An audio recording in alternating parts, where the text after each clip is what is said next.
the time target. Now the first thing I position in terms of time is you can't manage time.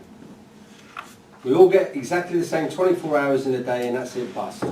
And the reality is once you've lost time, it's gone. That's it, you can't get it back. It's not like anything else. So you get deposited 24 hours per day.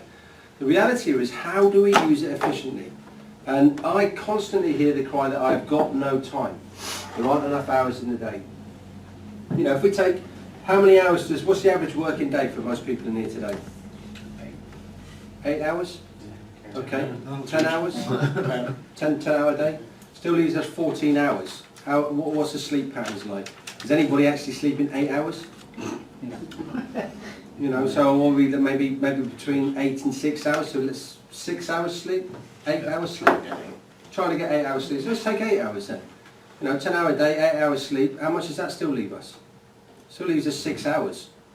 And that might be 6 hours of personal quality time where we can refresh. It might be 6 hours of working on ourselves. Once we start to get really tuned in terms of how we're, and look at the word and language I use, spend our time in the business, we can suddenly start to work out where we can invest our time in the business. So, the time target, let me put this one up and then I'll explain it to you. And you'll like this.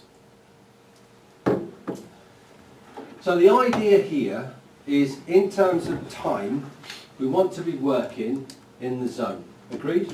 Yeah. So we're working on urgent but not important. Well, sorry, not urgent but important activities. So why are we working on important but not urgent?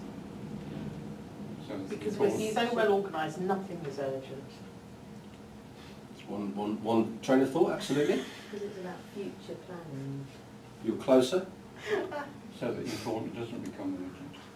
Because where we're working on urgent and important stuff and when we're in demand, effectively, if we're in the zone, what we're doing is we're working on important stuff so it doesn't become urgent. Does that make sense? That's really simple, isn't it? Again, what's the caveat? We used the caveat earlier on. On occasions, Shit happens. absolutely, and stuff is urgent. How many of those times? So we do find ourselves in the zone working on important stuff, but we do find ourselves then pulled into demand, where we then have to work on urgent and important areas. Now that is the reality of shit happens. Sometimes that stuff happens, and even through the best intentions, we can't avoid it. Like we talked about earlier, machines break, people break for that matter. The reality when we start to look about these bits out here, delusion and distraction, this is where I want you to take a look at yourselves in the mirror.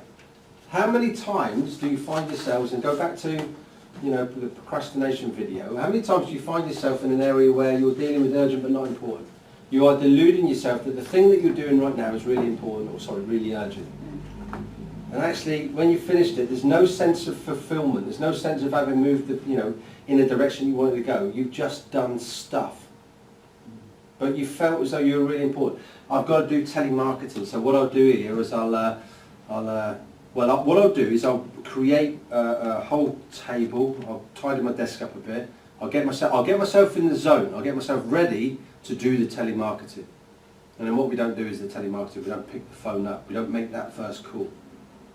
It's a classic example. And there are lots of different examples. I dare say when you look in the mirror, you can suddenly find what are the areas that I'm doing. And this is classic procrastination. Where you are deluding yourself that you're doing something that's important and not actually getting yourself into the point where you can be in the zone working on the right elements in the business. Does that make sense?